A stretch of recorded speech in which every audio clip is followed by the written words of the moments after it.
अस्सलामुअलैकुम। आज मैं उन सभी व्यूअर्स की गलतफ़हमी दूर कर दूँगी जो कहते हैं कि पहली बार में केक सही नहीं बनता, या फिर कहते हैं कि बिगड़ जाता है, या फिर कहते हैं कि कलर अच्छा नहीं आता, या फिर उन्हें ये डाउट रहता है कि स्पंजी नहीं बनेगा, सॉफ्ट नहीं बनेगा। तो ये सारी गलतफ़हमियाँ आज दूर हो जाएंगी जब आप इस दी हुई मेरी रेसिपी से एक बार केक बनाएंगे, और वो भी पतीले में विदाउट ओवन। हम इसे बनाकर रेडी करेंगे, और साथ ही ना ही हैंड मिक्स की ज़रूरत होगी, ना ही आपको जो है बीटर की ज़रूरत पड़ेगी। आप सब कुछ घर की चीज़ों से ही इसे आसानी से बना सकते हैं। ये बहुत ही देखिए कितना सॉफ्ट बना है और कितना स्पंजी बना है। अगर आपको भी ये डाउट रहता है कि पतीले में बेकिंग करते हैं तो कलर अच्छा नहीं आता, डार्क कलर नहीं आता है, तो इसके लिए आप वीडियो को पूरी देखिएगा, आपको समझ आ जाएगा कि किस तरह डार्क कलर आता है। तो मैं यहाँ हार्ड वाले शेप का जो है एक पॉट ले रही थी, और अगर ये आपके पास नहीं है कोई भी पॉट बनाने का जो केक बेकिंग हम करते हैं वो पॉट, तो आप कोई भी पतीले ले सकते हैं। मैंने यहाँ हार्ड वाला शेप का पॉट लिया है क्योंकि बच्चों की फरमाइश थी कि आज हमें हार्ड वाले शेप का ही खाना है। तो मैंने इस पर सबसे पहले जो है अच्छे से घी को जो है ग्रीस कर लिया था। अच्छी तरह से हमें घी लगा लेना है। अगर आपके पास बटर पेपर है तो आप ईज़िली उसे लगाएं और अपना आगे का काम शुरू करें, लेकिन जिनके पास नहीं है तो वो ये ट्रिक करें कि इस तरह से आप कर सकते हैं। तो बस घी अच्छे से लग चुका है। अब मैंने इस पे ना 2 चम्मच जो है मैदा डस्ट किया था, तो मैदे को अच्छी तरह से इस तरह से डस्टिंग कर लेनी है, सब तरफ अच्छी तरह कोट कर लेना है। जो हमने घी लगाया है ना, तो उसकी वजह से जो है ना ये मैदा अच्छे से चिपक जाएगा, उस पर लग जाएगा, और जो भी एक्स्ट्रा जो बचेगा ना मैदा हमारा, उसे हमें निकाल देना है। तो मैंने यहाँ अब एक जग लिया है और साथ ही मैंने दूध लिया है। अब इस दूध को हम माप कर डालेंगे, और देखिए मैंने नापने के लिए ना जो है ना मेजरिंग कप होता है ना, उसका यूज़ नहीं किया है। सादे से जो चाय के कप होते हैं ना, उसी का यूज़ कर रही हूँ ताकि आप आसानी से बना सकें।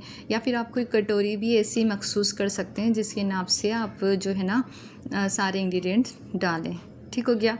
तो मैंने यहाँ 2 कप भरकर दूध लिया है, और ये रूम टेम्परेचर वाला दूध है, यानी कि फ्रिज में रखा हुआ दूध जो है ना हमें बिल्कुल नहीं लेना है। रूम टेम्परेचर वाले सारे हमें अंडे भी रूम टेम्परेचर वाले चाहिए, याद रखना है इस चीज़ का। कोई भी चीज़ हमें फ्रिज की नहीं डालनी है। अब हमने शुगर डालनी है, वो भी मैंने इसी कप से मेजर कर डाल दी है।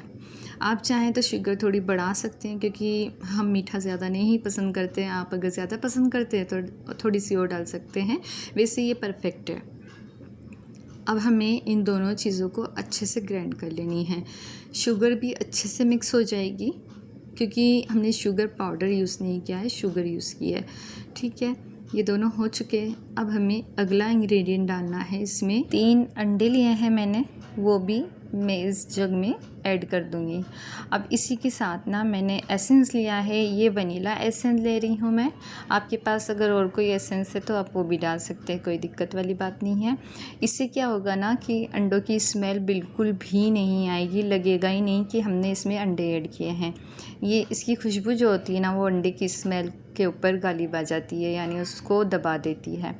ये भी हो गया। अब हम इसको फिर से 2 से 3 मिनट के लिए फिर घुमा लेंगे मिक्सर में। तो हम मिक्सर में ही इसे बनाएंगे, कोई हैंड ब्लेंडर हैंड मिक्सर का हम इस्तेमाल नहीं कर रहे हैं कि हम इसे मिक्सर में घुमाएंगे अच्छी तरह से। अब इसमें हम जो है ना ऑयल ऐड करेंगे। तो जिस कप से हमने जो है ना दूध और शक्कर डाली है ना, उसी कप से हमें जो है ऑयल भी ऐड कर देना है। ठीक हो गया। अब ऑयल डालने के बाद हमें कम से कम इसे 5 से 7 मिनट तक चलाना है। हमारा जो केक है ना वो फ्लफ़ी बने और सॉफ्ट बने। इसके लिए हमें यह ट्रिक करनी होती है कि हम इसको खूब अच्छे से घुमाएं। तो देखिए कितनी अच्छी झाग जो है ना फॉर्म हो चुकी है, इसमें खूब अच्छे से एयर बन चुकी है। इसी से ही हमारा केक जो है सॉफ्ट बनेगा। अब मैंने फिर से वही कप लिया है जिससे मैंने दूध नापा है, ऑयल नापा है। ठीक है, इसी कप से मैंने आटा लिया है नाप कर।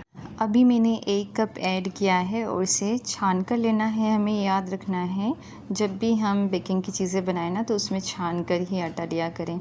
अब इसको मिक्स कर लेंगे अच्छी तरह से। हमें आटा एक साथ नहीं डालना है। अभी हम आटा और भी डालेंगे इसमें। आटा नहीं है, सॉरी, ये मैदा है। मैं मैदा का ही इस्तेमाल कर रही हूँ और मैदे में ही रिज़ल्ट जो है ना अच्छा आता है, जो है ना केक का। अब मैंने क्या किया ना, 1 कप भरकर फिर से मैदा लिया है और इसमें से मैंने थोड़ा सा जो है ना मैदा बचा दिया था, फुल नहीं लिया था, थोड़ा सा बचाया था। अब मैंने 2 चम्मच भरकर बेकिंग पाउडर इसमें ऐड कर देना है। अब इसको भी हम छान लेंगे और अच्छे से मिक्स कर लेंगे। अब मैं यहाँ ना थोड़ा सा जो है ना, देख सकते हैं आप, इतना कम मैं इसमें नमक ऐड कर रही हूँ। आप नमक को चाहें तो स्किप कर सकते हैं और आप हल्का सा जो है ना, नमक का टेस्ट, आपको नमकीन टेस्ट पसंद है ना तो आप भी डाल सकते हैं, ये ऑप्शनल है। अब हमने जो बैटर रेडी किया है ना, वो हम जिस बाउल को, जिस तपेली में बना रहे हैं तो उसमें इसको डाल लेंगे। मैं इस पॉट में डाल रही हूँ। अच्छे से बाउल को साफ़ कर इसमें डाल लेंगे और इसे हल्के हल्के से इस तरह से उठाकर और इस तरह से करेंगे ताकि इसमें एयर ना रहे। तो मैंने पतीले को पहले से ही प्री हीट कर लिया था और इस तरह की एक स्टैंड इसमें रख देनी है। अगर आपके पास ऐसी स्टैंड नहीं ना तो कोई मसला नहीं, आप प्लेट को उल्टा रखिए और उसके ऊपर अपनी बैटर की ट्रे रख दें। ठीक है, अब इसे हम अच्छे से कवर कर देंगे, ढक देंगे। मैंने इसके ऊपर जो है ना ढक्कन लगाने के बाद एक वज़नी चीज़ रख दी थी ताकि एयर बाहर ना आए।